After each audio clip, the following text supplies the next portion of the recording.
Kirk Cousins is coming to town. Fran Duffy is going to give us the scoop on the Falcons offense, and we will hear from Zach Berman at the NovaCare Complex before we close things out with a little Swooper Soarcasting. Coming up next on the PHLY Eagles podcast.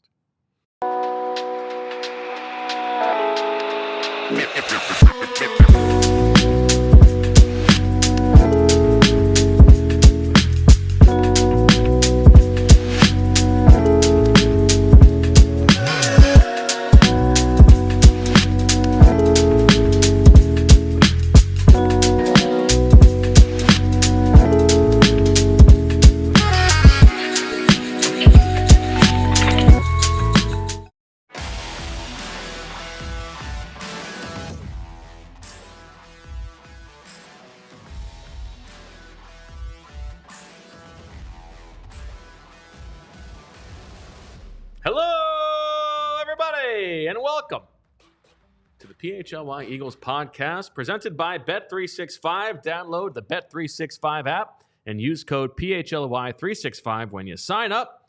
Whatever the moment, it's never ordinary. At Bet365, Bo Wulf, Fran Duffy here in studio.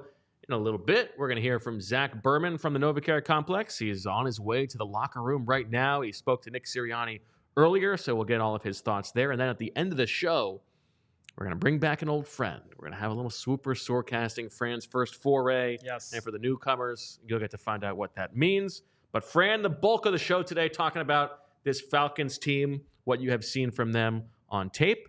How you doing? Doing great. No, I'm excited to preview another game. You know, last week was fun getting ready for the Packers, but it was still so much projection. Right now we have something to chew on from week one. But as you and I were discussing before the show, really this is about trying to decipher what's real and what's not based off of week one. What is actionable moving forward? Right. Week one is so interesting because you don't have any tendencies yet.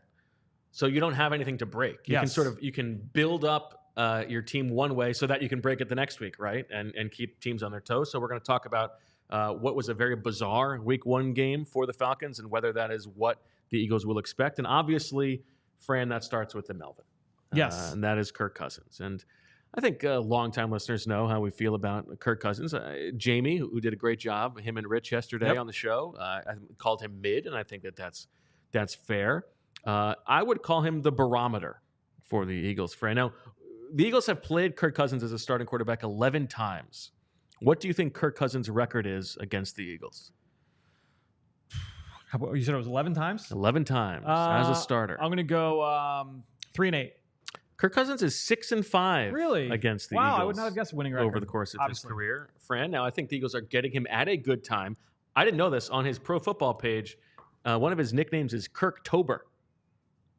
The idea that he's very good in October. And he is 4-1 against the Eagles in October, 2-0 against the Eagles in December, but 0-4 against the Eagles in September. This game, obviously, in September, as he is hampered by this Achilles injury. But here's why I'm calling Kirk Cousins the Eagles barometer. I'm going to take you through these games. Okay. 2014, the Eagles beat Kirk Cousins 37-34. 2015, two matchups. The Eagles lose both games to Kirk Cousins. 2016, the Eagles lose both games to Kirk Cousins. Rough times. 2017, the Eagles beat Kirk Cousins 30-17 and 34-24. 2018, the Eagles beat Kirk Cousins, or the Eagles lose to Kirk Cousins 23-21. 2019, Kirk Cousins spanks the Eagles 38-20.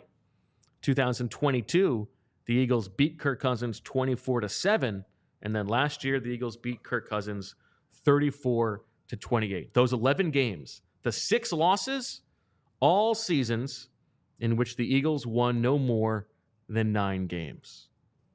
The 2 games in which they only eked out a 1-score victory over Kirk Cousins, both 6 lost seasons that ended in disappointment.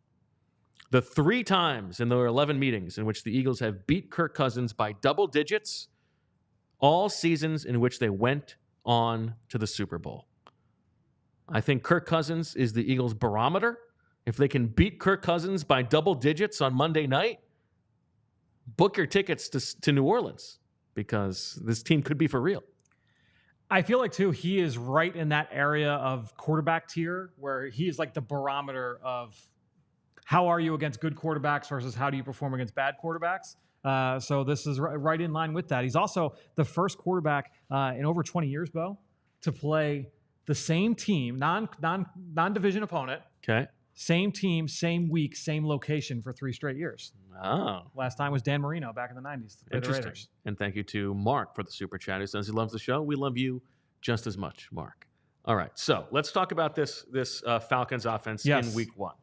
Now, obviously, they lost that game, upset loss to the Steelers, and it's a bit of a big topic around the league, just how hampered they looked on offense. And so I'm going to ask you to start with a couple of the things that like really stood out, and whether those were, in your opinion, functions of like this is who they are now because of Kirk Cousins' limitations, or are these things that could change this week? So let's start with the disparity of where their snaps came from. Kirk Cousins known for being effective at under center play action. Yep. They took 2 snaps from under center this game. I believe both spikes. Both spikes, I believe, yes. They took 22 snaps from shotgun. All 22 of those were dropbacks. Yes, no runs. They took 21 snaps from pistol. 26 snaps from pistol. 21 of those were runs, and only 5 of those were dropbacks. Do you think that it is as simple as that? This is who they are?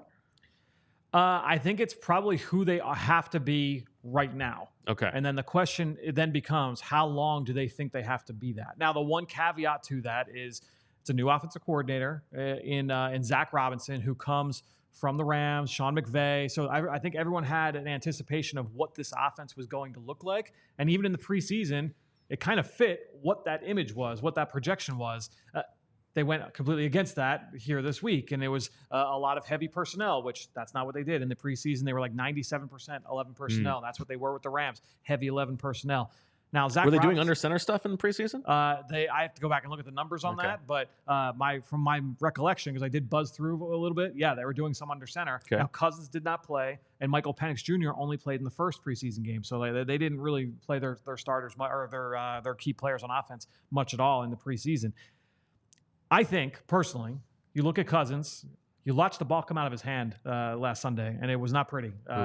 He was not a power thrower to begin with, and he very clearly just did not have the velocity that he normally would have in a given week. Now, remember, he's coming off the torn Achilles, and the torn Achilles was in his right foot.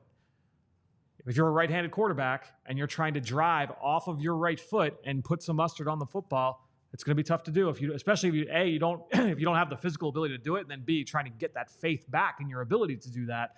It looked like he was trying to push everything he had into those throws where he had to drive it, and it did not look good from the beginning through the middle through the end of that game. It was tough sledding. Is there any reason why the bad ankle would lead to those, like the shotgun as a pass, pistol as a run thing? So like he doesn't want to turn around and hand the ball, or he doesn't want to go side to side and hand the ball off. Yeah, they turn the part of it could be because of the footwork involved with the shotgun run game. Especially when you're dealing in a new system with a new running back who you didn't get a ton of work with in the summer.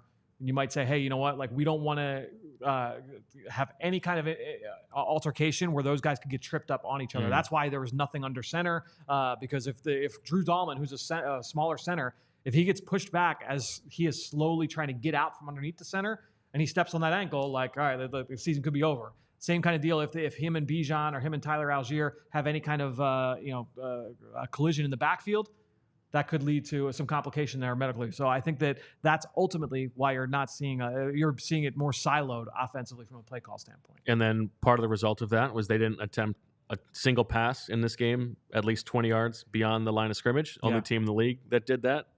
Does it feel like that is who they are right now? Yes, I think that is who they are right now, and they need to correct that, because you and Zack and Sheil in the past have termed these kind of offenses the bog offense. This is the boggiest bog that ever bogged, was what we saw this past week. I mean, everything was super condensed. And I talked to last week, talking about the Kellen Moore offense and the Eagles offense of years past, where it was too widespread and you needed to condense, bring everybody in so you can utilize that space outside. They were bringing everybody in, and they weren't utilizing the space outside. It was like, we are going to play in this middle third of the field within 15 yards. And it was, and Pittsburgh saw it, and they were teeing off on it very early in this football game. The first interception, the safety is just jumping the quick in-breaking route and taking the football away. If that is the way that they're going to play offensively, it's going to be very, very difficult. They're going to need to lean on Bijan Robinson, the run game, to try and create some of those explosives, because in the pass game, they don't have the guys yards after catch-wise to do that. Drake London is not a yak guy.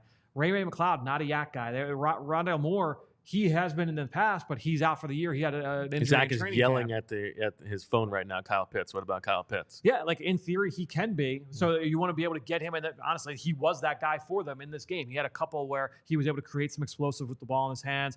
They had the one shallow cross where they were able to get him in the open field and let him create down the sideline. Another one came back from a penalty. Yeah. So, all right, so you're hoping that he can be that guy. But if that's what you're hoping for, is that your tight end is that explosive dimension from a catch and run standpoint, that's not a lot of dimensions that you could count on to create those big plays in your pass game. Now, Kirk Cousins in this game got rid of the ball very quickly, still was pressured a good amount. Yes. And escaped the tackle box one time on the only touchdown to Kyle Pitts. He looked to me, Fran, like I think you should leave. I don't want to be here anymore. Yeah. Like that's what he looked like playing quarterback in this game. Yeah, he absolutely he was an immobile quarterback to begin with, but he never looked more statuesque than this past week. And so as a defensive line, if you know this is where the quarterback's going to be and you don't have a great offensive line in front of him, which I think coming in, I would have viewed the Atlanta offensive line as an above average group, not a top 5 group, but a solid group. They didn't play that way on Sunday against Pittsburgh. Every single lineman was charged with multiple pressures by Next Gen, which Next Gen does it from the GPS tracking, not like the other services. It's still wonky. But still, bodies around the quarterback too often. And that's, even though the ball was coming out fairly quickly, if the ball wasn't out like this, there was somebody in Kirk Cousins' lap. And Pittsburgh's front is a good front, but this is a good barometer for this Eagles defensive line that struggled on the playing surface down in Brazil. This is a good litmus test for them, where if they don't create pressure, then I think we're having some difficult conversations come Tuesday. All right, I do want to get to what this would change about Vic's game plan just watching this tape. But the last one I want to ask you about, it jumped out to me that most of their runs were going to the left for whatever reason, and then I looked it up. 15 runs to the left, only 5 to the right. Is there any reason for that? Is it like maybe they're running away from TJ Watt, or they think that side of the offensive line is better run blockers? What? Yeah, the left guard, Matthew Bergeron, is a second-year guy. He's more known as a run blocker. I liked Matthew Bergeron coming out of Syracuse. But that might just be a one game. That might be a one game sample type of thing. If they were under center, and because when you brought that up, that wasn't anything I noticed on film. I started thinking mechanically, okay, does the quarterback have to push off with the right foot? But with it being from the shotgun, I think without looking at it, my guess is that's noisy and that's probably just a one game sample. All right, so if you're Vic Fangio, you're game planning this week, and you can take it as truth that Kirk Cousins wants to get rid of the ball quickly. He can't drive the ball downfield or to the outside, and this offense knows that. How does that change what would be his normal preparation? What would that make him want to do game plan wise? My guess would be that in this past week, they probably saw a little bit more cover 3 than what we'd have come to expect from a Vic Fangio defense. He played in cover 3 on over 50% of their snaps. So cover 3 players down the field, 3 coverage defenders deep with 4 underneath. My guess is that we would then see, instead of more cover 3, you'd probably see more cover 2 or even cover 6, where you've got just 2 defenders downfield, and you've got a cloud corner underneath. In cover 2, you've got 5 defenders underneath. So more bodies in the short area of the field, in the middle of the field. I also think... What's cover 6 real quick? So cover 6 is where you're playing quarters to one side and cover 2 to the other. So you have that cloud corner. You still have 3 defenders deep, but you're crowding the one side of the field a little bit more. You probably see that more to Drake London's side, would be my guess, because then you're giving safety help over the top. So that would be my guess. You'd see a little bit more of that in this game and a little bit less cover 3. But I think from a coverage menu, we'll probably still see a little bit of everything.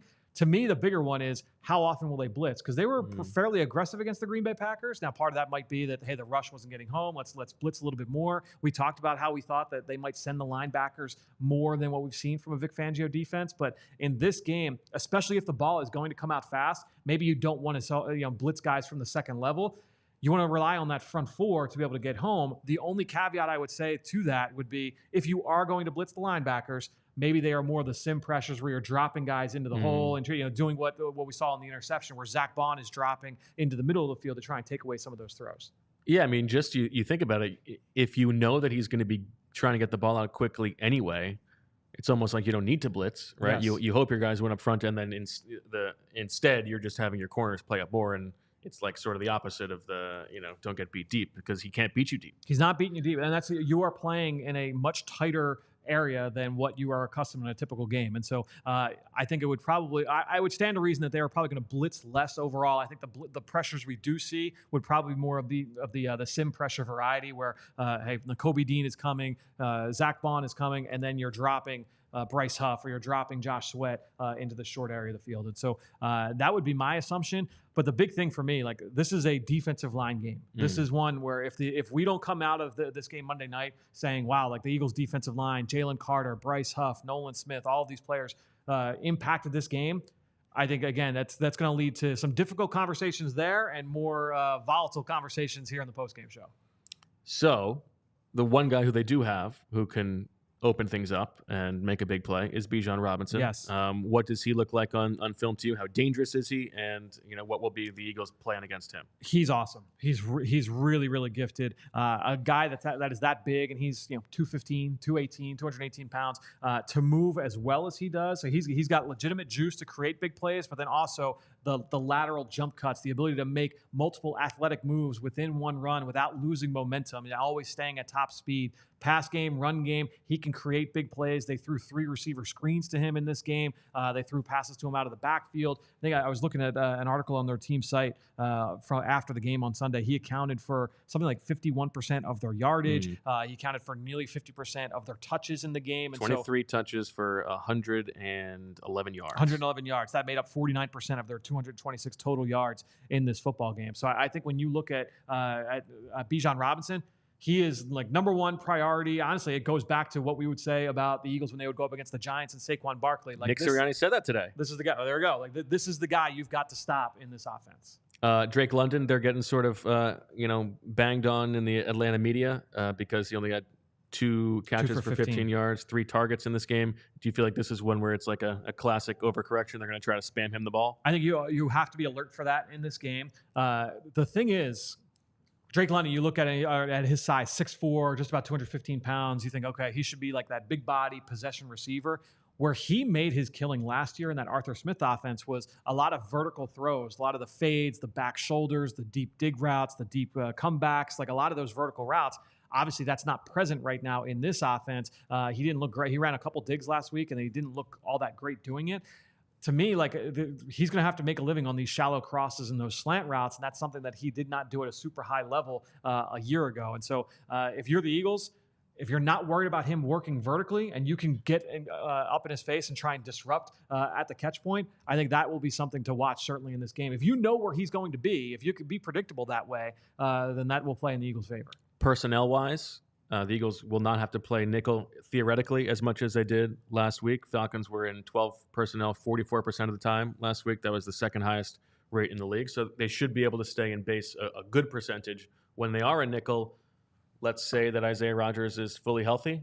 Would you slide Quinyon Mitchell to nickel for this game? Would that be necessary? Or would you rather keep him outside and let Avante have one more chance, maybe in better footing? I personally would be good with leaving Quinyon outside. I think especially in this game is for when they go to 11 personnel, that third receiver is often going to be Ray McLeod, who is a smaller receiver. He's not a guy that's going to get on top of you. He's more of like your gadget, underneath slot weapon.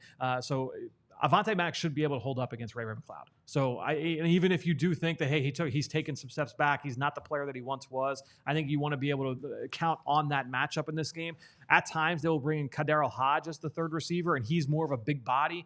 So maybe if you want to try and play in the matchup game there. But that said, when they bring Hodge on the field, it's mostly to use him as a blocker. And so, to me, I would rather leave Quinyon outside. That's obviously the long-term plan for this team. If you think that Cooper DeJean is a week or two away from being ready to be a full-time nickel, I think leave Maddox in there until he's ready. So generally speaking, fair to say that a week ago we were like, this is going to be an offense game. Like the Packers offense is going to move the ball on the Eagles defense. It would be disappointing if the Falcons offense was really moving the ball a lot on the Eagles defense in this game. You should feel good about the Eagles going up against this Falcons offense. If Kirk Cousins is in there for the whole game, and the stands are like, I don't think he found you think the they magic might pull sauce. him? Yeah. Well, that's right. I don't think he found the magic sauce that Achilles is all of a sudden going to look a lot better from one week to the next. I think that'll be a gradual gain for him. Yeah, I would be disappointed if the pass game is able to excel the way that it didn't last week. I think that would be a big disappointment. Do you think the possibility of a switcheroo is keeping Vic up? Like, we're putting together this game plan on this offense that is very specifically designed to only be able to do like one or two things, and then they bring in Penix who can throw the ball deep, and all of a sudden, like, you're like, oh man, we did not prepare for this. That would really, really surprise me. Now, look, that could be the opening drive of the game, and you don't want to wish this on anybody, but they could hurt. Jalen Carter could sack Kirk Cousins, and then Cousins out for the game, and then they got to go to Penix, and so you have to be ready for that possibility, because I would expect. Look, Penix played, I think, 3 drives in their first preseason game, and it was bombs away. It was vertical throw, and then we didn't see him the rest of the summer. So if he goes in, that changes the construct of completely. The offense. Yeah, so right? you have to be ready for that from a game plan standpoint. Well, that's interesting. All right. Well, maybe that's the Falcons doing they're putting on their sunglasses. We're much cooler than you think we are. And if they're doing that, you can rest assured it's probably a pair of Shady Rays, because you can get ready for the season ahead with quality shades built to last. Our friends at Shady Rays have you covered with premium polarized shades that won't break the bank. Shady Rays is an independent sunglasses company offering a world-class product rated 5 stars by over 300,000 people. Their shades have durable frames and crystal clear optics, making them the perfect choice for all outdoor adventures. They have hundreds of options to choose from, so you're bound to find the perfect pair to match your style. I've told you before, I'm a Shady Rays man. Lost my sunglasses in Rio this summer. Came back. I was like, I got to hit up this Shady Rays deal, 35% off. Can't pass that up. Ordered myself 2 pairs. And when you order the 2 pairs, you actually get an opportunity to get a 3rd pair for like a very cheap price, a mystery pair, like the mystery pair. You don't want to end up with those pink flamingo boxers. But God forbid. Instead, you got some nice aviators, and they came in handy the other day. Keep them in the car console. Not my top choice, but if I don't have mine, all of a sudden I've got something to fall back on. The other thing that I knew is that Shady Rays offers the best protection in the industry. If your shades ever go missing or take an unexpected hit, don't sweat it. They have the most insane protection in all of eyewear.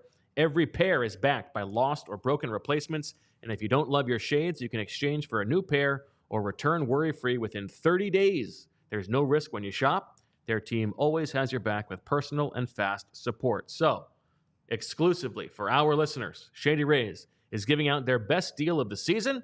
Head to shadyrays.com and use code PHLY for 35% off polarized sunglasses. Try for yourself the shades rated 5 stars by over 300,000 people.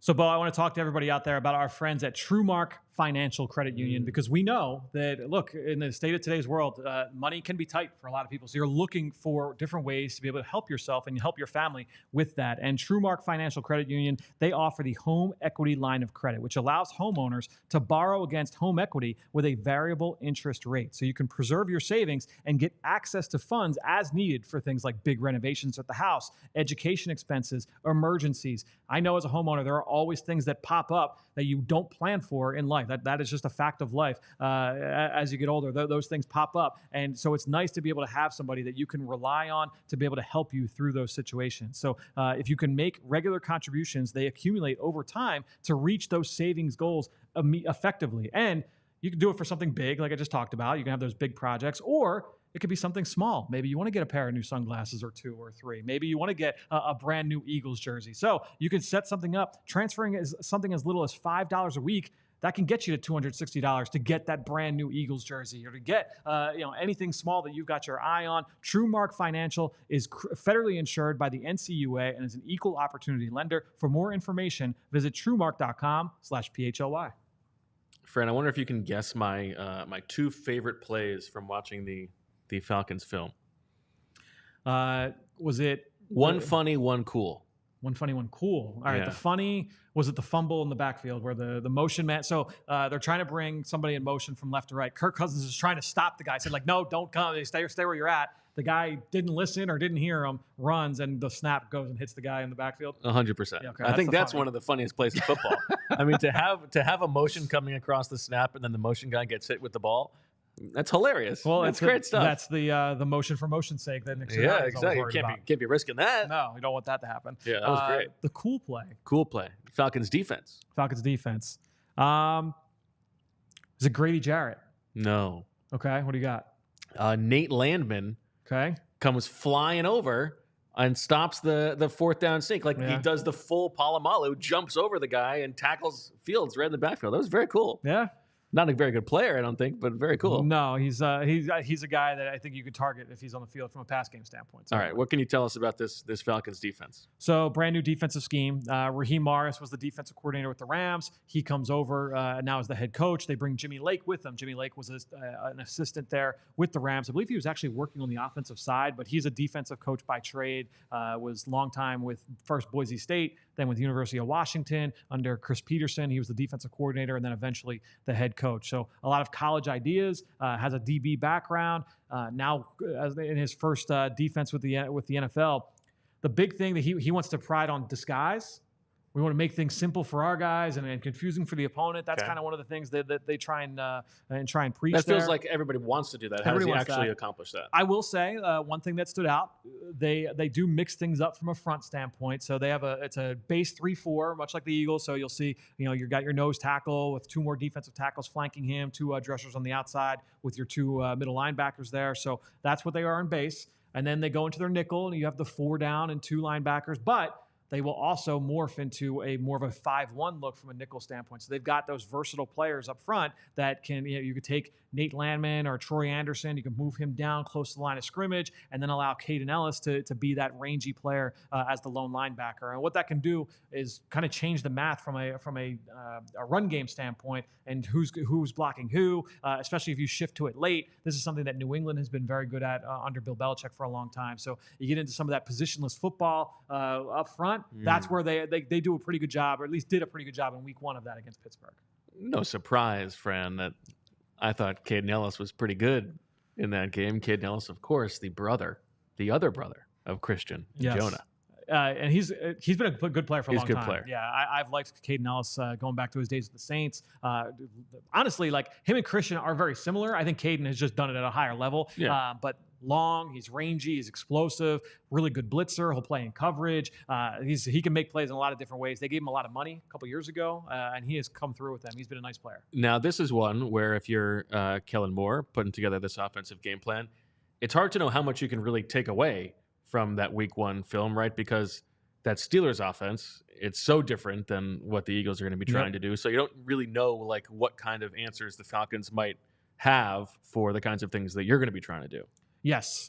So with Atlanta, they were heavy zone coverage. It was almost entirely zone coverage from that standpoint. The Pittsburgh Steelers did not attack the middle of the field at all. When you look at the pass game chart with Justin Fields. Now, Arthur Smith said a little bit before we went to air, actually, that was by design. He wanted to stay. Now, Arthur Smith, familiar with that defensive personnel, he said, I didn't want to go anywhere near Jesse Bates. I wasn't going to let him take the ball away from us. So everything was by design. We're going to move the pocket, get Fields outside, and work the perimeter. I think the Eagles will work the middle of the field a little bit more than what the Steelers did. I don't expect it to be all over the middle, obviously, as we've discussed, but I do think the plan of attack is going to be a little bit different. A lot more 11 personnel. The Steelers, they're going to be heavy personnel, multiple tight end sets, run game focus. That is going to be the opposite of the way the Eagles are likely to play on Sunday. Yeah, there were a few snaps where it looked like the Falcons defense was not matching 11 personnel from the Steelers. I would imagine that probably won't be the case in this game because they're going to respect you can't let Troy Anderson be covering Devontae Smith. Yes, I would imagine that you're going to see a lot more from that standpoint where they're going to be reactive to how the Eagles are going to line up. And so I think that when you look at, and that's one of the things, honestly, like opening drive, Kellen Moore's going to test that. We're going to build all these things into the opening script just to see how Atlanta reacts. And if they react this way, all right, 2 drives from now, we're going to come back. We've got a plan for that. That's what good offensive coordinators do, is try and push those buttons early, see how the defense reacts, and then here's our counterpunch to that. So personnel-wise, I mean, they've got a bunch of guys who were like Pro Bowlers 3 years ago, Yes. or maybe on the downside-ish of their career, but still Yep. effective. Who is there's nobody who's necessarily the Bijan Robinson. This is our guy, but who are the Eagles circling on the game plan? So up front, the two names would be Grady Jarrett and Matthew Judon. Now, Judon just got there. It was a late trade in the summer from New England. He was holding out, so didn't do much all summer, and then shows up. He immediately becomes a starter off the edge. He's like a crafty, like high side rusher. He's a little bit undersized, but he's going to win trying to win the edge and turn the corner. Now, he'll get most of his reps, my guess, would be against Jordan Mailata. That is the kind of body type, Bo, that Jordan has struggled with at times in straight pass protection down. So that would be a matchup certainly to watch, would be Judon against Mailata. The other guy is Grady Jarrett. Now, Jarrett missed most of last season with an injury. I kind of thought, all right, he's a little bit older. He's coming off the injury. He might be a guy on the downside. He looked awesome in week one. He still has juice. The short area burst is there. Disruptive against the run, disruptive against the pass. So I think Grady Jarrett on the inside, he's going to be a tough matchup for Mekhi Becton. He's built low to the ground, and he's also a really crafty player in terms of how he uses his hands. And so for Cam Jurgens, a young player, relatively inexperienced player, a good test and good litmus test for Cam Jurgens. And so those would be the two players up front that you have to have circled on the D-line. And then in the secondary, you already mentioned Jesse Bates. They've got A.J. Terrell on the outside and also Justin Simmons. Yep. Who's the biggest concern there? Bates? Bates, I think for sure. This is a guy that had 6 picks a year ago. He's one of the rangier ball hawks in the safety position in the NFL. But he's not just a coverage piece because he'll come down and fly down against the run. I really like the way that Jesse Bates plays. He's changed a lot. I mean, he came out as a third-year redshirt sophomore out of Wake Forest. Yeah, go Deeks. He came out of Wake Forest and more of a one-dimensional post-safety player. He only played 1 year as a starter, if I remember right. But extremely smart, extremely handsome. Of course, and the colors were able to help him there. But I think when you look at the way that he has developed, he's turned into one of the best safeties in football. And so, to me, Jalen Hurts, he can't make the decisions he made a week ago against the Green Bay Packers because you've got Jesse Bates. A.J. Terrell could take the ball away. Justin Simmons, even though he's older, has been a proven a guy that can take the ball away as well. You can't be as careless with the football against this secondary as you were a week ago because they will make you pay. I was thinking about Jalen watching this game in particular with Kirk Cousins and Justin Fields for all of the decision-making stuff that we ragged on Jalen for last week, which was not good. One thing I will say is like Jalen is very rarely inaccurate. Yes. You know, like he's throwing the ball where it's supposed to go based on where he thinks it's supposed to go. Whereas like both Kirk Cousins and Justin Fields in this game were just like scatter shots sometimes, like just totally missing guys. Like we don't see that from Jalen. No, we don't. To his credit. And we also typically from Jalen don't see the bad decisions with the football that way too. Like he doesn't typically put the ball in harm's way that way. I don't know. I think he does sometimes. Nah, I think that for the most part, I think Jalen kind of stays away from making those kind of bad decisions. Now he turns down throws. Yeah, like he does that. That's the decision making that can come back to bite him sometimes. But he rarely like makes those throws like, man, I don't know what you were thinking throwing that football. The big thing and this goes back to Cousins. It's almost like what are the golf video games where it's like, all right, you like are pulling all the way back. You want to put everything into his throw, and the meter's like going like bang, bang, bang, bang, bang. That so if you're Kirk Cousins, you're trying to put everything into a throw. That's when he becomes more scattershot than we're used to seeing with him. If you have to put everything, it's like, oh, the extra little bit of energy. That's a good description. You see the scattershot kind of show up with Cousins in that way. The first throw of the game he made was so bad. Yeah, the interception. The interception was bad. Both. And even the touchdown comes after he fumbles on a sack. Like they didn't even that could have gone the other way. Yes, could have scored no touchdowns. No question. Yeah, it was ugly. You know, there was one guy who I kind of liked, you send your notes for the guys, and you don't seem to be too high on him. I don't think he can cover Devontae Smith, but I thought D. Alford's kind of a fun little player. Yeah, he didn't do it for me. No, fun personality. I do like a Mike Hughes, the other corner. Mike Hughes is the other starting corner, former first-round pick out of UCF. Not your Hughes, not our Hughes. Mike Hughes. But Mike Hughes. Yes. So when you're looking at Mike Hughes, smaller body, but he's like one of those, like every fan base is going to be annoyed with Mike Hughes after every game. Like, oh, I can't stand this guy. That's the way that he plays. A.J. Terrell on the other side is a really good corner. I think it is interesting, though, the way that they played A.J. Terrell last week. So George Pickens is kind of like, he's the only pass game threat that you're worried about with Pittsburgh. The way that Atlanta played against Pickens was, all right, we're going to move A.J. Terrell to his side of the field every single time, even though, as we talked about, they didn't play any man coverage. Terrell always played to Pickens' side, but they also always rolled a safety over the top of Pickens' side. So you were constantly playing A.J. Terrell with safety help playing cover 2 technique.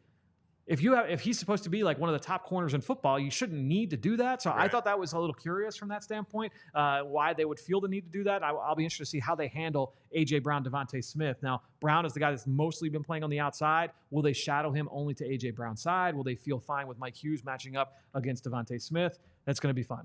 And do you think that Jimmy Lake will be willing to send more than zero blitzes against Jalen Hurts in this game? Probably. Yeah, that would be my guess. Now they didn't blitz a ton last week. So, but I do think that if you're Atlanta, like you have to be able to say like, we're going to push this button. Now, again, Raheem Morris comes from the Rams. They played against the Eagles last year. Jalen was awesome in that game against the Rams from memory serving. So I actually probably should have gone back and rewatched that game for this game's purpose. Maybe I'll do that in the next couple of days. But slacker. Yeah, right. But I do think when you look at Jimmy Lake and Raheem Morris, their game plan, like you have to include a big blitz at some point. Is it Jimmy Lake or Lake Jimmy? I think it's Jimmy Ocean. Jimmy that's Pond. Good. Yeah, I feel like Jimmy Cricket. Jimmy Kempsky should draw himself a bath and then call it Lake Jimmy. And he's going for a dip in Lake Jimmy. Yeah. Yeah, maybe Zach will sell that one. There was a very funny moment on yesterday's show with Rich and Jamie where they were talking about Deshaun Watson and the terrible contract. Yep. And Rich said something like, Kevin Stefanski, I think, is a good coach. And what I heard was Kevin Spacey, I think, is a good comp. And I thought, that's a really good point, Rich. That is a good comp for Deshaun Watson. Yeah, I mean, there's so much there that I don't even want to even get close to. In more ways than one. Happy anniversary to PHLY. This is the 1-year anniversary of our very first episode. So we've come a long way. We've got you next to us now, Fran. All right, let's talk about our friends at Bet365. Of course, our presenting sponsors. You know all about them, and you know that they're never ordinary. Bet365 has 90 million users worldwide. They also live stream over 780,000 events each year with early payout offers across the NBA, NFL, NHL, and MLB. Bet365 pioneered live in-game betting. Today, Bet365 offers the widest range of games and markets available for live in-game betting across 78 sports. And if you want to open an account up now, we got a nice little deal for you. Right now, new customers can get $200 in bonus bets when you bet just $5. Use the code PHLY365 to sign up, deposit $10, and place a bet for $5 to get $200 in bonus bets. Bonus bets can be used on the spread, totals, player props, futures, and more. Who you got in the Dolphins-Bills game tonight, Fran? I like the Bills. I'll double down on my spread your wins and fly. Spread your wins and fly. I like the Bills tonight. Okay. What do you like? I guess I like the Dolphins in this game, but I don't feel strongly about it. Probably not enough to lay a wager on this one, but maybe I'll change my mind the closer we get to game time. I personally would stay away from the Thursday night games totally, but that's me personally. So much goes into those Thursday games. Yeah, but division game too, but early games, so you never know. Yes, it's never ordinary at Bet365. See for yourself with our Thursday night touchdown offer. Place qualifying parlay bets totaling $20 or more on tonight's game and get bonus bets for every touchdown. Terms and conditions apply. Download the app and use code PHLY365 when you sign up. Whatever the moment, it's never ordinary at Bet365. Download the Bet365 app. Use code PHLY365 when you sign up to get $200 in bonus bets when you bet $5. Whatever the moment, it's never ordinary at Bet365. Must be 21 or older and physically located in Pennsylvania. If you or someone you know has a gambling problem and wants help, call or text 1-800-GAMBLER. So, Bo, let's talk about Ace Hardware Home Services. Let's talk about it. We know Ace Hardware is having the best jingle in the land. And you know it, if you've heard Ace Hardware, Ace is the place with the helpful hardware, folks. Well, Ace is much more than just the helpful hardware, folks. They also have the home services. If you've got a leaky pipe, at Ace Hardware Home Services, they are around the block with everything you need to fix it, including the person to do the fixing. You have a leaky AC, you've got an issue there, they've got a person for that. If you've got a faucet that you said you were going to fix last fall, I am always guilty of these things, as my wife can attest to. They've got someone for that as well, because now Ace Hardware is not just about the helpful hardware folks, they're also about the helpful home service and repair folks. From plumbing to heating and cooling, we've got the trusted pros to keep your home humming all year long. Ace Hardware Home Services. We're bringing helpful home, the helpful you love, from the store now to your front door. Visit Ace Hardware Home Services online at www.acehardwarehomeservices.com to get you started on your next project.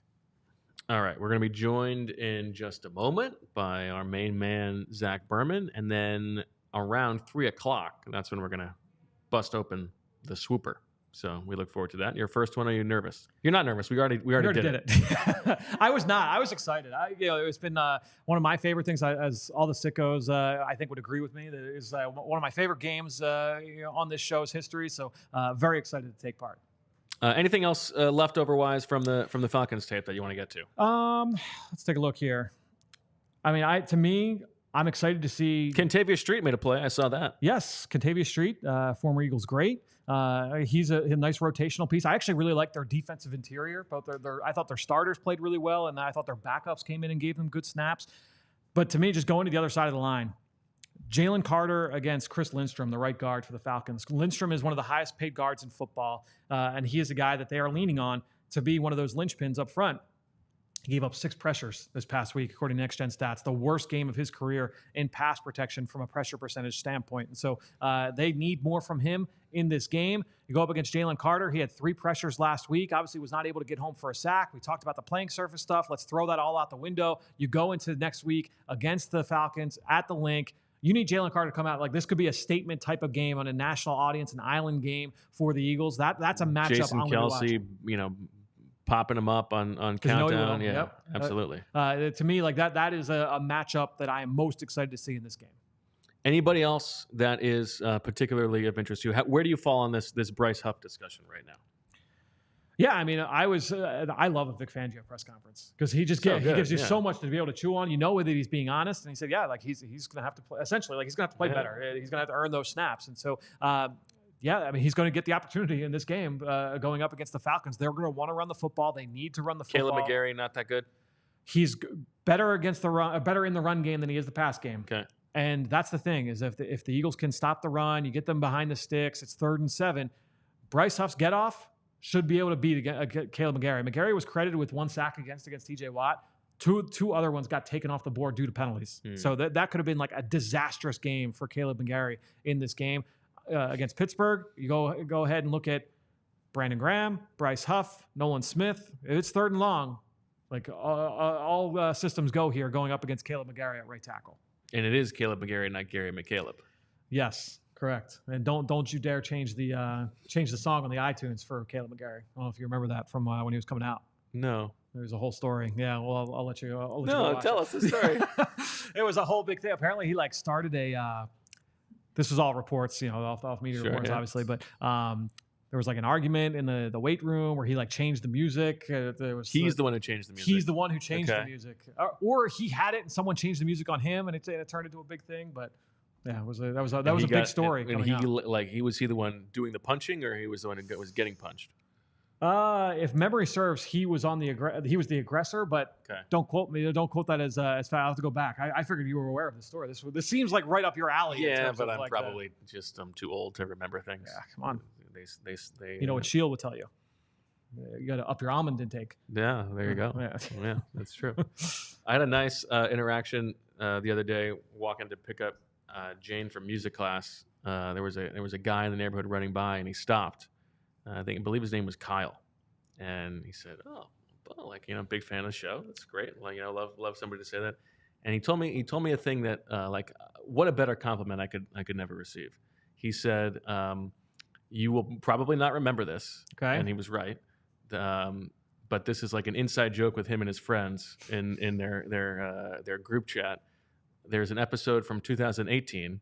Okay. When I did the entire episode in a British accent, which I do remember because the Eagles were going to play in London, and that was a lot of fun. That was painful. And he said there's a specific line that they just text back and forth: Bruce Hector and Trayvon Hesta, and for whatever reason, British accent.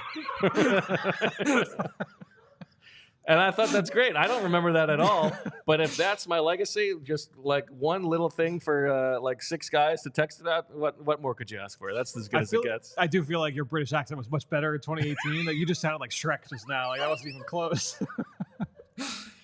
Yeah, I needed to get into the. I didn't practice that ahead of time. I ran into a viewer listener this weekend as well. Oh yeah, Matt. We'll give a shout out to Matt. We ran into I don't want to give free advertising. The place hit some golf balls. It was nice. Yeah, you were playing with him, or in the bay, we were in a big party together. Nice. So we were in different areas, but always good to run. He was an everyday listener, from what I understand. All right. Said I'll see you at 2:00 on Monday. Was when I said goodbye. So there we go. There we go. That's great. Except you weren't on Monday.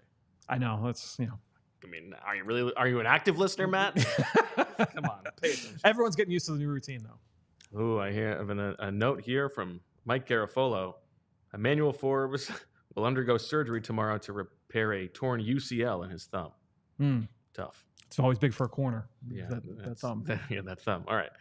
Zach is, you know what? You did tell him 240. He's letting us down, is the truth. I mean, no. And it's going to hurt him. Still in the locker room. But, you got a time. You're supposed to be there on time. When time is important, when time matters. What's the saying? What's the Coughlin time thing?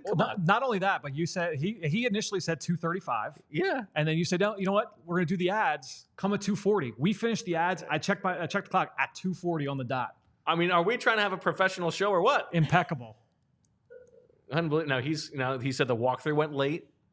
But I mean, he better be coming with some big breaking news from this locker room. We've got session. Swooper to get to. We got Swooper to get to. Yeah, I mean, he's going to be disappointed because he's not going to have as much time to talk as he wanted.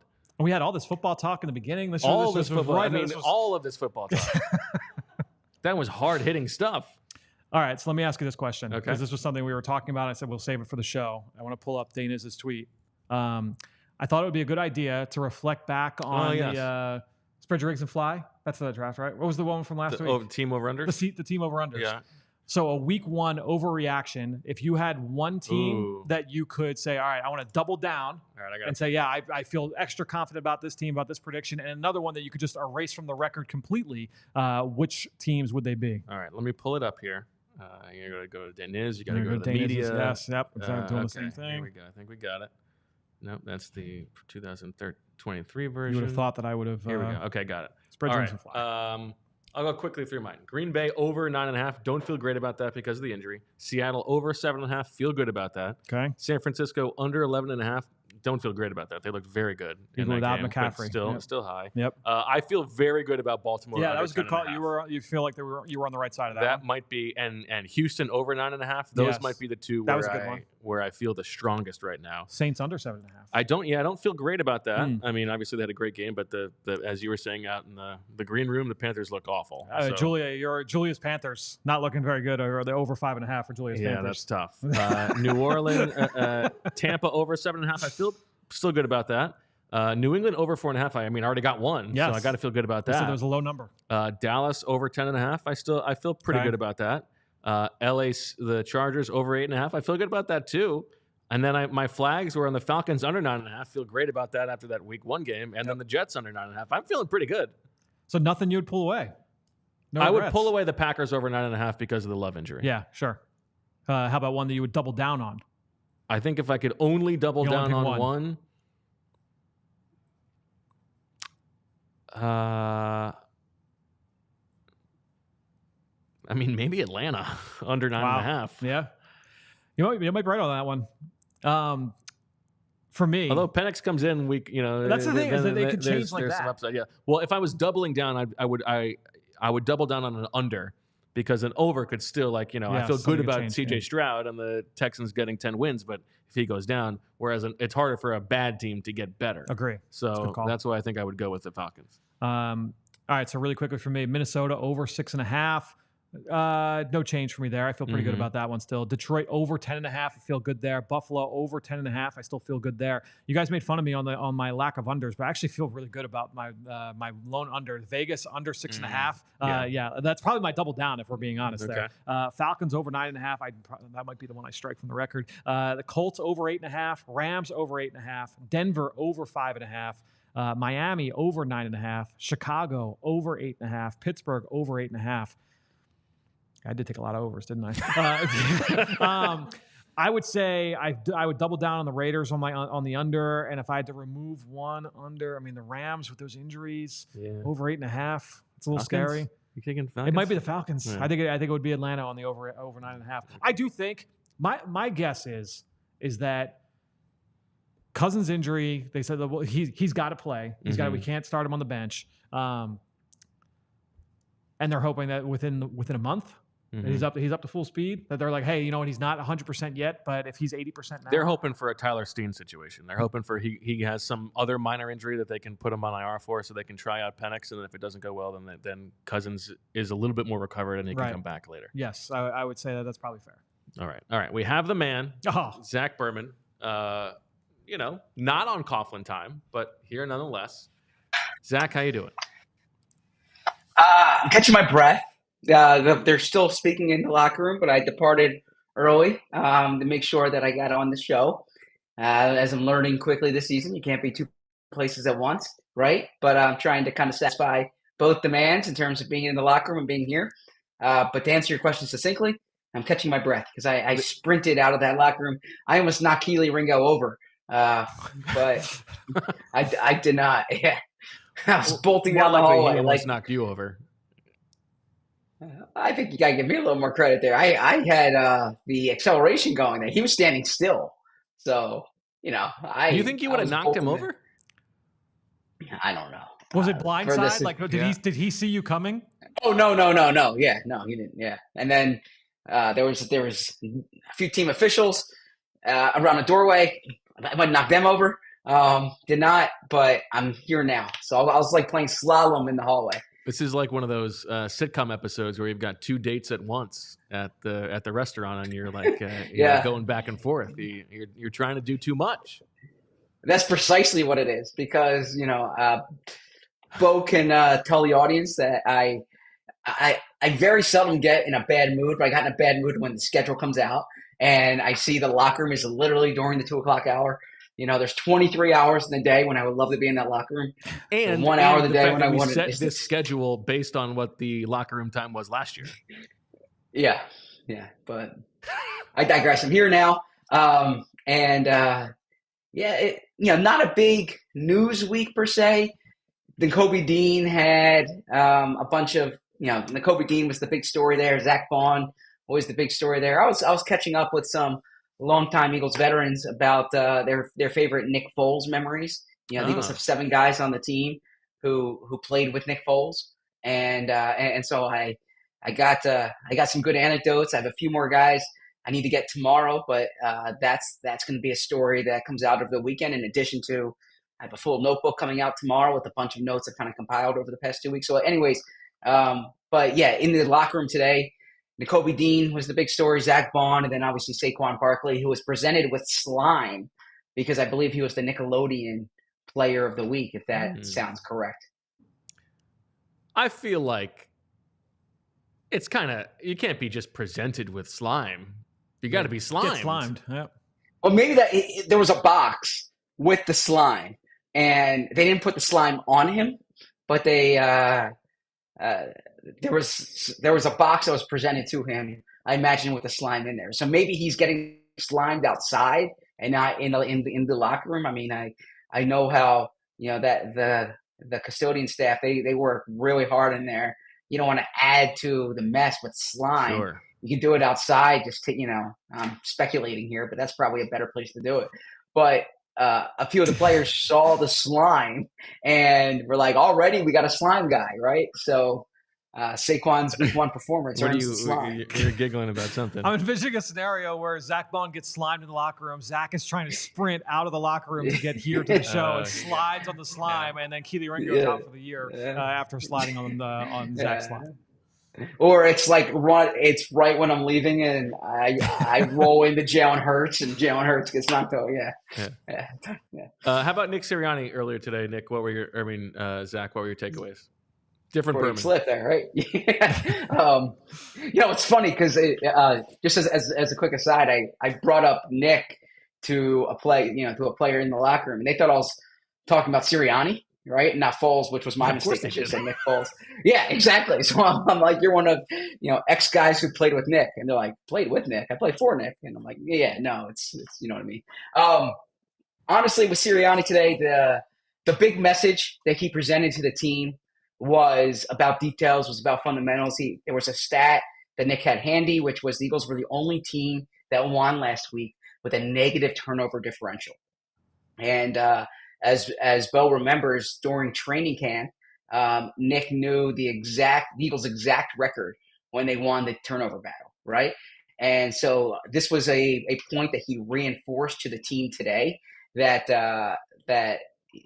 it's not a sustainable way to play to turn the ball over like they did, and obviously not have the takeaways that they did, and then go on and win. So that was a big message from him.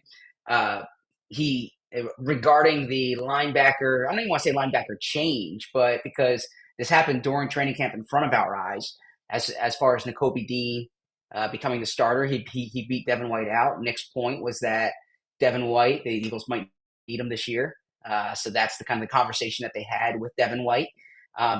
Nick kind of he talked about how he's allocating his time now and time when he would have spent maybe looking at like 12 personnel in the game. He can allocate elsewhere during the prep week, and there were some player specific things. Here's one anecdote before I get to the player specific things. In the meeting today, he showed the schedule for the season, and he blurred out the game before, the Packers game, and then the next 15 games. And this was to reinforce the point that the only game that matters is the next game, right? Is the Falcons game. So this is an old coaching cliche, but that adds a little color to what he did in the locker room, kind of like, when he gave the example of the play of the roots being planted. And then, Bijan Robinson, who is obviously a big-time opponent for the Eagles this weekend, someone who was a source of intrigue among Eagles fans a year ago. He said that he brought up Bijan in the meeting today, showed Bijan's first touchdown last year against Carolina, which was on like the 7th play of the game or thereabouts, and said he found himself talking about Bijan the same way he used to talk about Saquon with the Giants. And actually Saquon, I was asking Saquon today about Bijan, and he like interrupted my question, being like, "Oh, I love that guy." Just talking about like the career that Bijan has. He was watching Bijan's YouTube clips this summer and texted Bijan just how impressed that he was with him. So Bijan has a lot of respect among the running backs in the league for sure, and certainly from the Eagles defense going into this week. Hey Zach, when you talk to Saquon, did he say anything about your story? Did you get to read it? I don't know if Saquon read it. I know for a fact people around Saquon read it. But no, I don't know. He hasn't commented to me on it. A cool anecdote though, I mentioned that I mentioned on the show Monday that Saquon was at the youth football game in the Lehigh Valley, Saucon Valley, on the day after that. So they flew 10 hours. They landed. He drove out there. He told me when I met with him over the summer that it takes him 45 minutes to get there. I think I said this on the show the other day. I don't know how it takes him 45 minutes. He must go really fast. I mean, I don't go that fast, but it took me 57 minutes. So he made up a lot of time in there. In any event, he looked at the Eagles schedule, and this was the only day he was able to go watch that game, which is where his nephew. And how many touchdowns do you think his nephew scored? 4. No, he did not have the poker. He had the hat trick. His nephew had 3 touchdowns as well. Nice. So a little family symmetry there. But yeah, that's why he went out there. All right, Zach. Anything else from locker room or news-wise that you feel like we need to get in before the 3 o'clock hour strikes? No, I'll be on the practice field soon, so we'll see if there's any update regarding injuries. Certainly, Isaiah Rodgers, Devin White are the 2 guys to monitor players who might have come off the field. I'm curious to see what Saquon Barkley's practice habits are if they have him on like a Wednesday rest day, or today's Thursday rest day. But no hard news. We'll have more. I'm going to have this weekly Friday notebook where I put a bunch of notes from the week. You'll see that on allphly.com tomorrow. And make sure I will have a video update as well on all our social accounts and in our YouTube. I'm not saying this to make you feel bad, Zach. I'm just reporting for the audience. Jeff McClain did say that Isaiah Rodgers in the locker room said that he broke his hand his right hand in the last practice of training camp and needed surgery, but he is hoping to be able to play on Monday night. Gotcha. Okay. I mean, Isaiah's probably talking right now as I'm talking to you guys. As I said, you can't be two places at once, as we learned with Jack Driscoll last week. Although that was my fault. That's because I came home before we flew out. Not your fault. You made the right decision. You had a 10-hour flight to catch. But yeah, this one Also, I don't feel that bad because I wanted to get on the show with you guys. But yeah, credit to Bo Wulf. Bo Wulf was all over the Isaiah Rodgers injury before anyone else. It's very true. Goddamn right. Astute observer of practice and games. You're goddamn right. Nobody has for sure. No one watches the sideline like Bo Wulf. He actually did a great story a few years ago on Carson Wentz. Every move he made during a game was against Washington. A real good piece. Speaking about foreign pieces, COVID season, not much else to write about. Yes. If I know we have to get to a much anticipated thing more than this anecdote, but you'll appreciate this, both of you. Lane Johnson, his most vivid memory of Nick Foles. What do you think it is, or like what he associates Nick Foles with? Excuse me. You opened the door to that. I mean, what did you say? Hawking bulletproof coffee. Not Hawking the coffee. I was talking about former stories I wrote. Okay. Sorry. I guess I set myself up for that. I did not. I was. He said Nick Foles was all about for 2 years was all about the bulletproof coffee. Got Lane Johnson into it, but yeah, when he thinks of Nick, he thinks of the bulletproof coffee, among other things that I'll get to in this story. Also got some cool, Jordan. Also, I'll say some of it on here. Jordan Mailata. When he thinks of Nick Foles, Jordan was like the scout team so Nick was the scout team quarterback that year, and Jordan was the scout team left tackle, right? Or maybe right tackle, but he was the tackle. And Jordan said he gave up so many sacks in the beginning of that year, and he just has Foles in his ear, like telling him like you're going to get better, and he's like his association with Nick Foles is that how like right Nick was about his progression. So I thought that was a cool piece. Yeah, there's a few other things. So that will I need to catch up with Jake Elliott and Rick Lovato and a few other guys in that locker room, but you'll find that on allphly.com this weekend. Thank you very much, Zach. And if you want to read those stories, you can become a diehard. And also make sure that you're hitting that subscribe button. Okay, Let's get to the main event for the sickos. You have waited long enough.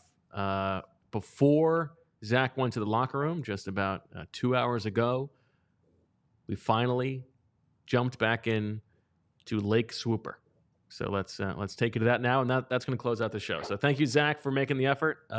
Thank you, Fran. Thank you, Julia. And for the rest of you sickos, enjoy the return of Swooper Soarcasting. It's not quite a full homage to James Earl Jones. If you build it, he will come.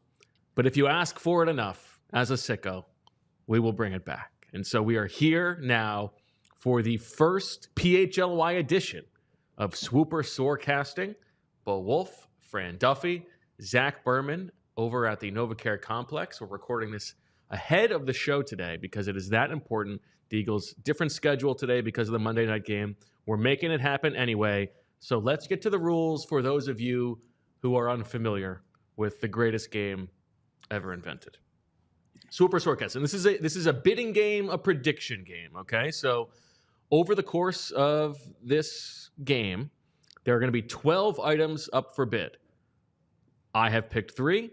Zach has picked 3. Fran has picked 3. And Deniz has submitted 3 ahead of time to Julia. Now, these are all items that could or could not happen in the game, the next Eagles game, which, of course, is Monday night against the Atlanta Falcons. Each contestant has 24 turkeys with which to bid every week. And if you don't use your turkeys, they carry over. Of course, people familiar with Zach's strategy will know that very well. Whoever owns the most items that end up coming correct in the game, you get a point for every item that becomes true. And whoever has the most items that comes true wins the week. And you get a full point. If there's a tie, we'll disseminate 2 half points. If it's a 3-way tie, everybody gets a third of the point and on we go. Whoever finishes with the most points at the end of the season wins the game. And we should say ahead of time, in the playoffs, the points rise. Every week of the playoffs adds another point to how many points are at stake.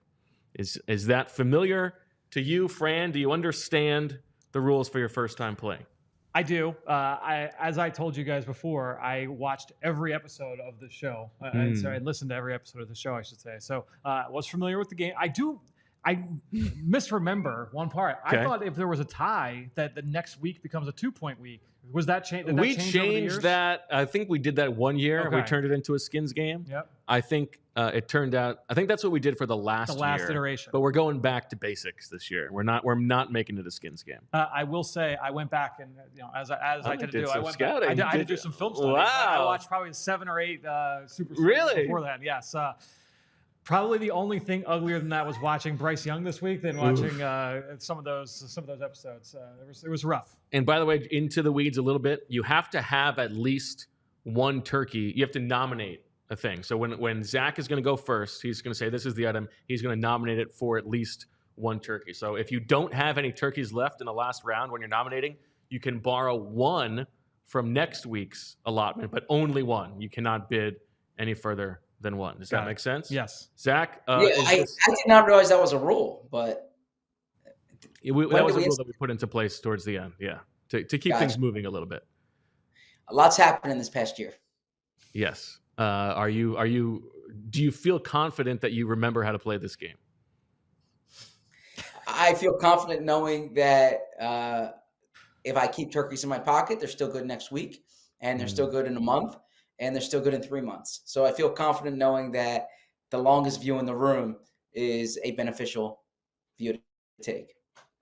Well, that's an important reminder, Zach. Before we get going, a lot has changed since we last played Swooper. I think we need to take at least one moment of silence in honor of Charlie Munger.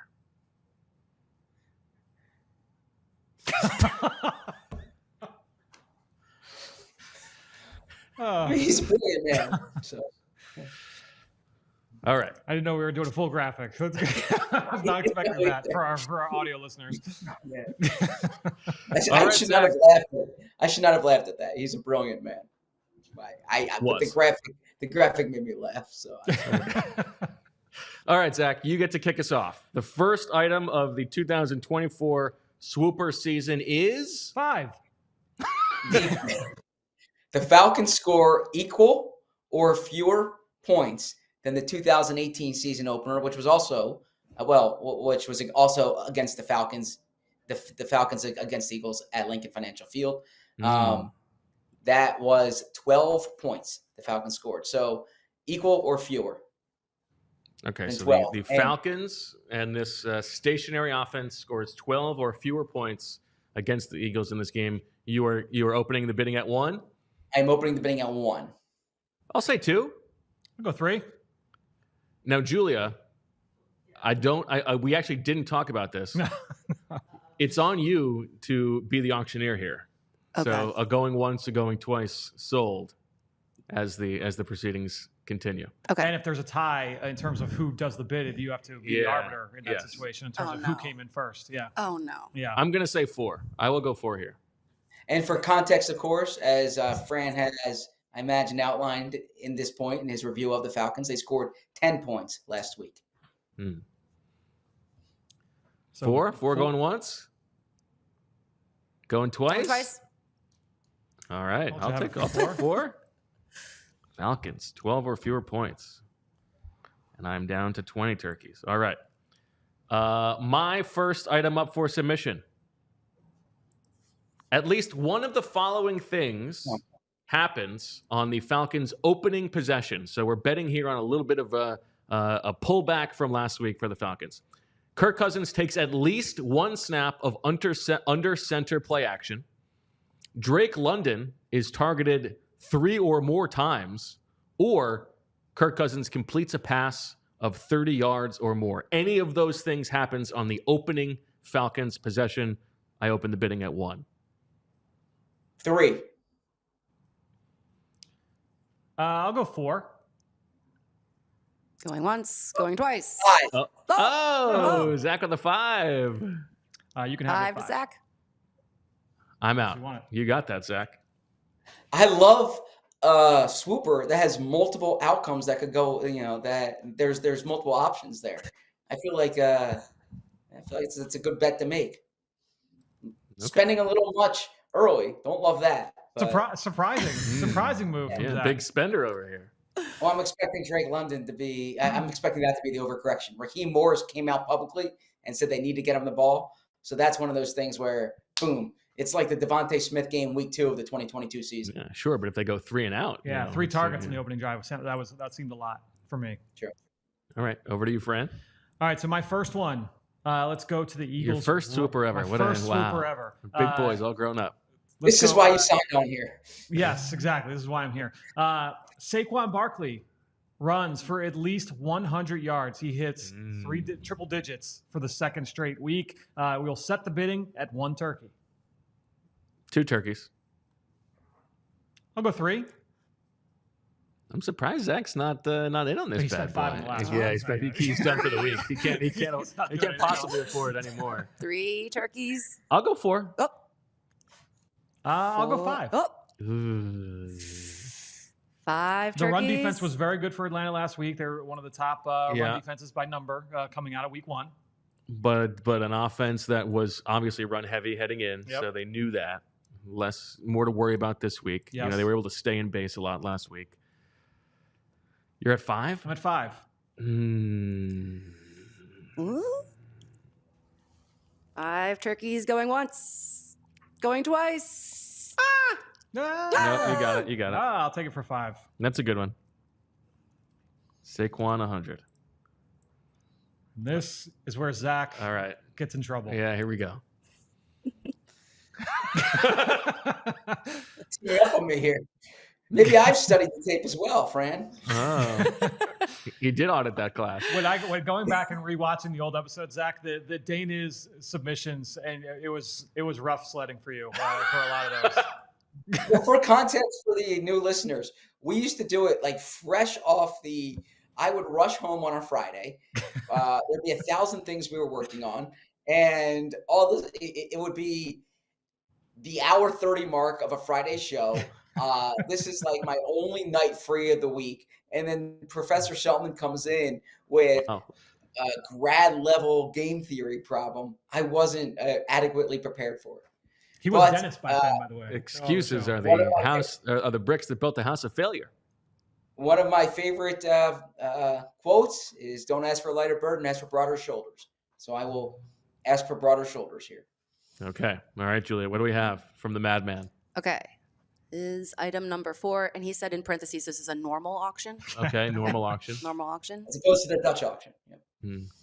I don't know what it means, but Yep. the Eagles Oh. complete a pass using under center play action. They were Ooh. 0 for 1 last week. And they look bad. Yeah, Those under center snaps. I'll go 1. I'll go 2. You got 2. I'll go 3. Too cheap to not go 1 more. All right, we got 3. I'll go 4. Oh, 4. Zach. Going once. Going It's a Dana's twice. submission. Zach's staying out of this. Yeah. I'll take it for 4. Sold right. a 4. Eagles under center play action. Completion. Completion. Down to 15. All right, Zach, you're up. All right, this is these are some that I like to use, which are combo platters, if you will. Saquon Barkley and Drake London have more total yards than Bijan Robinson and AJ Brown.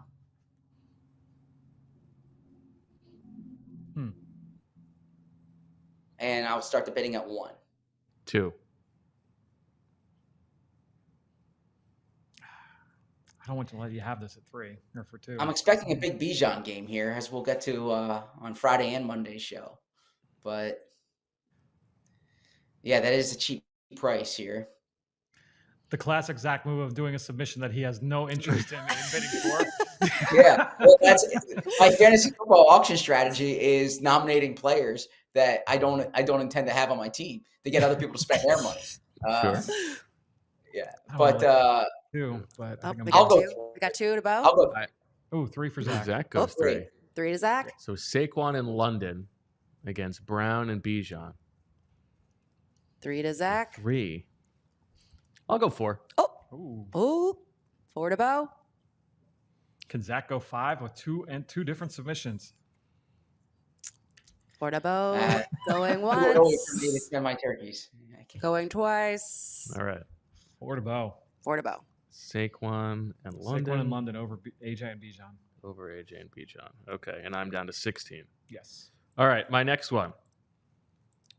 Zach's connection is spotty during the postgame show when he calls in after the game. For one. And Julia is the arbiter here. Yeah. What As determines always. a Yeah. spotty? Yep. Spotty. Julia. If we have to try more than one time to connect. Ooh, I think that's too high It's of a too bar. high. Okay. Yeah. All right. Well, all right. Then if it's buffering to the point where it's that Where we lose him Where we for a lose him, second? yeah. Okay. Okay. This is the link. The game's to the link. Now, Over there. Nice. Wait, where did you point? wait. There? Wrong. Way wrong. There? You guys got a problem. The two of you. I'm new, all right? I told you. it's because the Brad, shades you're are like a closed. bourbon. I already Brad, knew. it's because the shades are closed. That's why. Yes. Yep. Mhm. I think we should get that as a clip. The Yeah. Fran, you feel like a Berman, and every time Fran does a Zach thing. Put it on the soundboard. Yeah. Well, there are good things that I do too with Fran. Like it's not all not going in the direction. Yeah. All right. Anybody going It more is at than the one link. on the spotty connection? I certainly hope not. All right. Going once, going twice. Yep. Sold. Okay. Down to 15. Definitely, that's like betting on a player getting injured, right? I mean, after last week, and you know what my mood was following that Brazil game.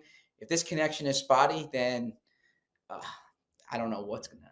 I would be Wire watch connection out. from your Yeah. laptop for the postgame show on Monday. Watch out, cookies of the Philadelphia area. All right, so it's my second Yep. one here. Let's go to the Eagles offense. The Eagles hit an explosive pass, so defined by Nick Sirianni as 16 plus yards, so at least 16 yards, out of an empty set. So no one in the backfield except for the quarterback. Okay. Did they do this last week? They did not do this last week, but I think they could this week. The Atlanta Falcons faced 3 reps of empty. No explosives allowed out of empty, but I think that there's some meat on the bone there for the Eagles offense. We'll start the bidding at 1. 2. Who got that? I'll go. Bo's got 2. I'll go 3. 3 to Fran. Going once. Going twice. Well, I'll take it. that's I'll cheap- take it for that's a- 3. Yeah, that's a cheap buy. Yeah, I'll take it for 3. Conservative bidding here, huh? No one I knows thought what to expect Bo- of the Dane is submissions here, though. I'm sure we have some Oh, weird Bo options. is throwing his turkeys around here. You give Bo 24 turkeys. He's like, he doesn't want to bring any. He doesn't want to bring any of those timeouts to next week, right?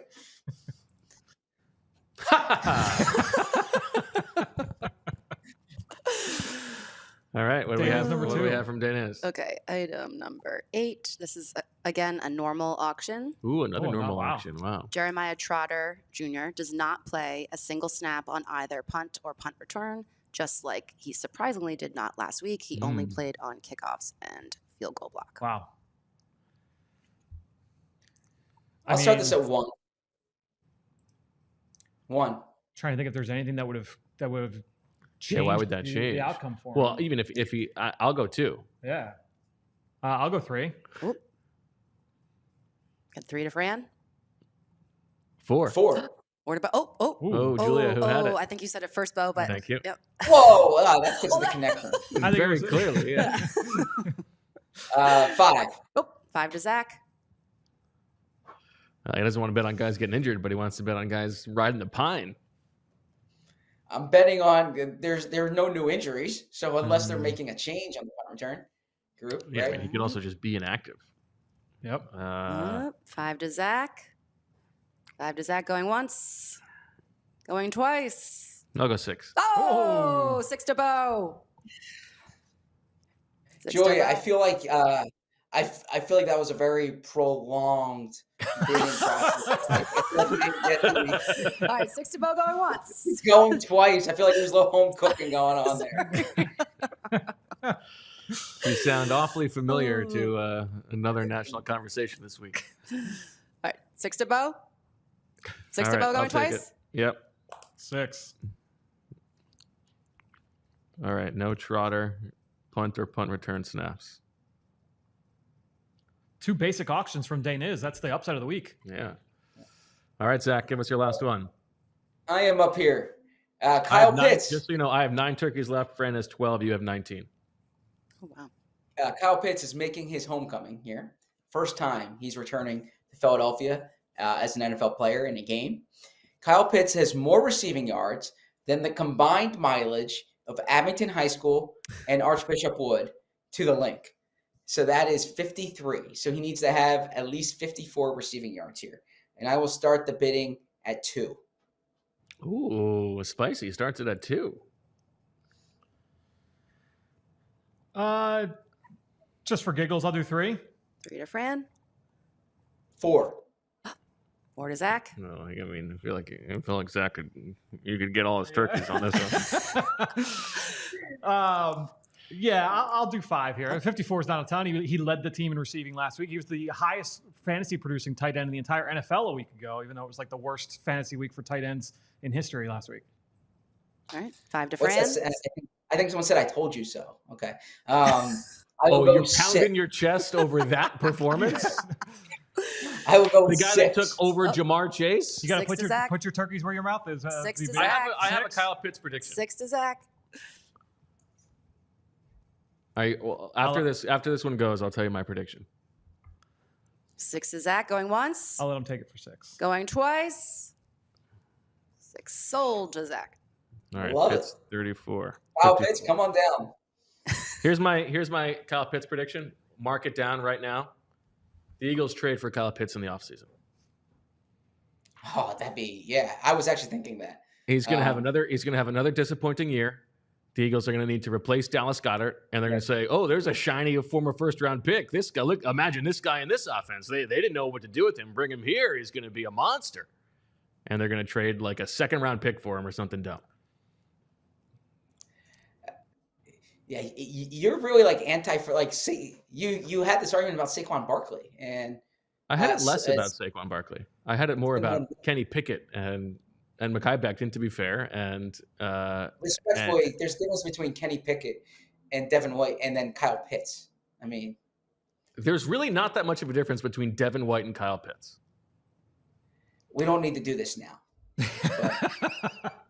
What's trading a 2 versus signing a guy for the 1-year deal? There's a little bit of a difference there. Yes. Thank you, Fran. I would take Dallas Goedert over Kyle Pitts any day, though. Right now, personally, based A on what I've seen 31-year-old from him. Dallas Goedert, though?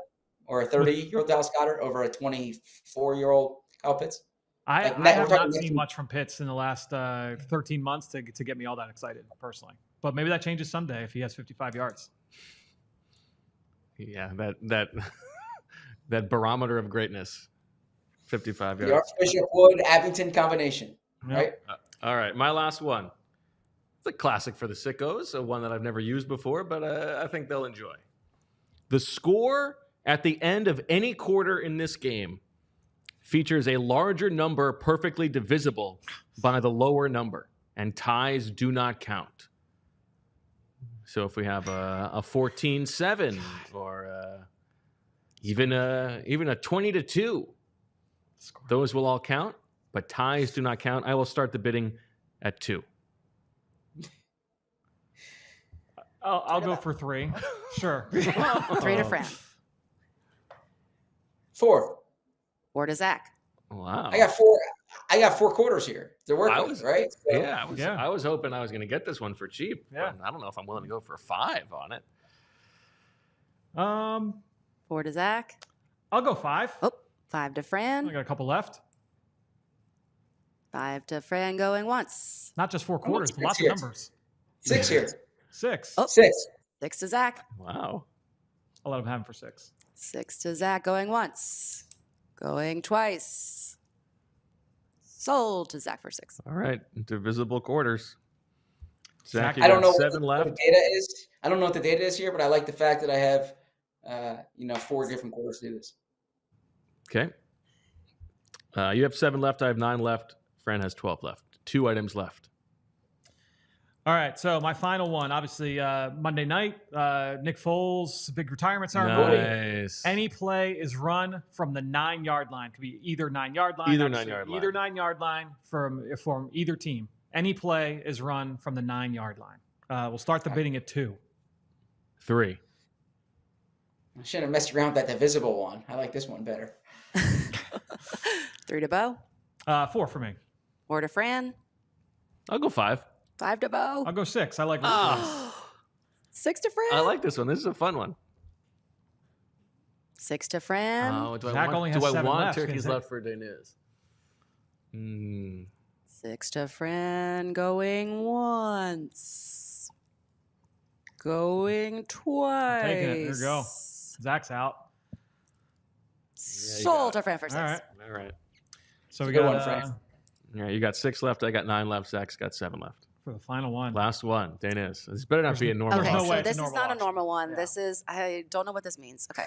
All Perfect. all pay sealed bid auction. Okay. All players submit sealed bids. The highest bidder wins the item, but all bidders pay their own bid. Players can borrow turkeys from next week to bid. If there is a tie for the highest bid, nobody wins the item, but everyone still pays. All If right. you can translate that for me, that would be got, great. did you get that, Zach? Do you have to bid? Like, is zero a Yeah, you an can bid option? 0. Yes. Okay. Yes. I did just listen to the episode yesterday where you all had to bid and the low bid. It was something about like as long as the low bid was okay, and he went super low. He had to pay so many turkeys, and Zach, you were so upset. You were more upset than the Jack Driscoll news last week. It was a tough listen. I don't like All to right. waste money. All right. What is the item? It's not real money. I hope you understand that. Okay, here it is. You ready? Yep. The Oh. Eagles win the Eagles game. win the game. Wow. Joy, I am messaging you mine. Yeah, I'm gonna. Okay. I'll slack you mine too. Okay.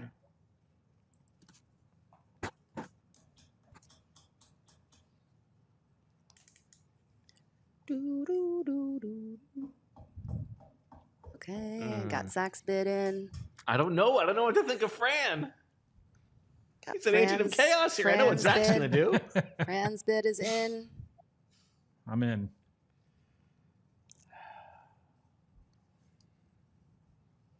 No matter what, they're spent. Yes.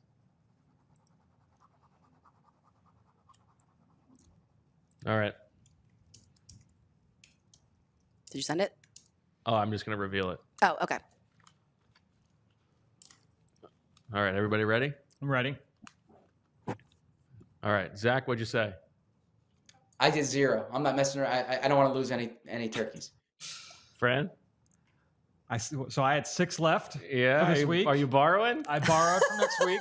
I borrowed an additional 6. I went with 12. Wow. I feel like the Eagles will win this game, so I felt really good about it. I already All had right. 4 bids submitted. I wanted to cement the victory with my All goal. right. Well, you're going to make me pay 7 unnecessary turkeys. I tried. I didn't know if you were going to be willing to borrow.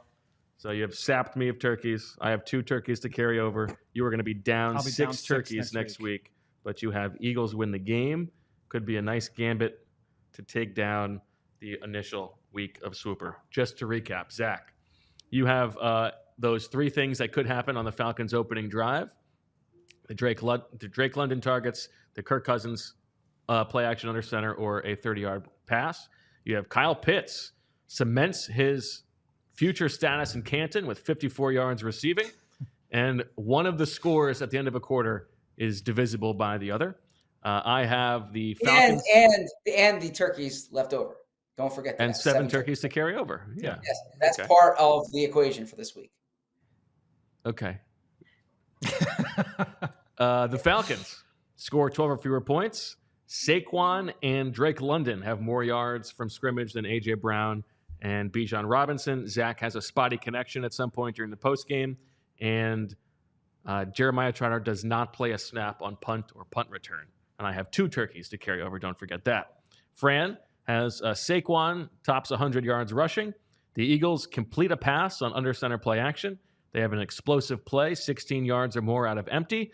A play is run from the 9-yard line, and the Eagles win the game, and he will be starting next week with only 18 turkeys. What a ride. We're back. We're back. You're back. I'm in for the first time.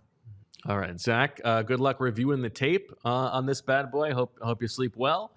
And that'll do it for this episode of the PHLY Eagles podcast. We are back tomorrow at 2 o'clock with Daniz himself. Maybe we'll have some thoughts on how things went today. And then after that, back on Monday at 2 o'clock before the pregame show, the halftime show, and the postgame show Monday night. Thanks, everybody, for watching. Welcome back to Swooper. Thanks to Julia for making it happen. And as always, we love you. We all silly like the mayor.